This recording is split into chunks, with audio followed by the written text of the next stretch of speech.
នេះក្បាលវាអានេះយើងមកបកគ្រាប់បឺយើងបដោះដើម្បីយកធ្វើដំតគ្រាប់បឺនេះអានេះគ្រាប់ពូជដែលយើងហូបហើយយើងបានគ្រាប់មកយើងយកមកបដោះ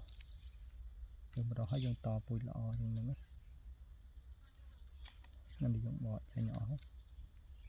យើងព្យាយាមបកចេញកុំឲ្យវាឡើងជើរ៉ាដល់ពេលយើងបដោះទៅ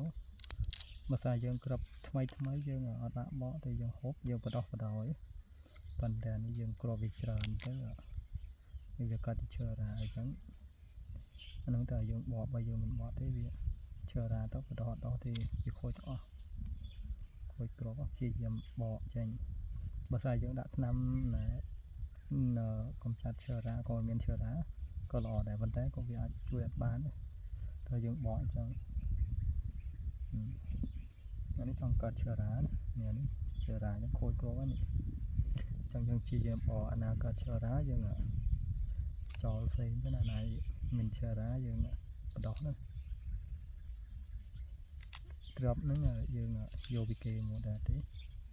យើងហូបហើយយើងបដោះក៏បានដែរណាប៉ុន្តែអានេះខ្ញុំតែប្រមងគ្រាប់ពីគេដើម្បីយកមកបដោះ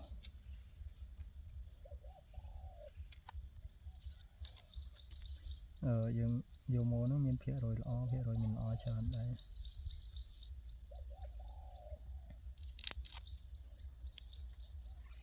យើងព្យាយាមបកអស់ហើយបានយើងបដោះ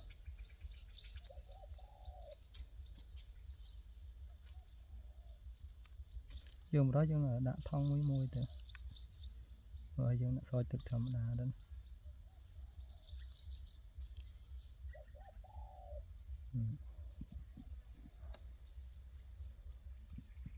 យើងព្យាយាមបកអស់ចាំយើងបដោះគ្រាប់ណាដែលខូចគ្រាប់ណាដែលមិនខូចអានេះយើងបដោះគឺយើងអានេះខាងក្បាលវាយើងត្រូវយកខាងក្បាលដល់ខាងក្រោមនេះដូចប្រអញ្ចឹងយើងញាត់អញ្ចឹងទៅយើងស្រោចទឹកឲ្យទន់ហើយបានយើងញាត់ព្រមអញ្ចឹងទេគ្រាប់វាបែកវាអត់តោះនេះក្បាលវាដុតវា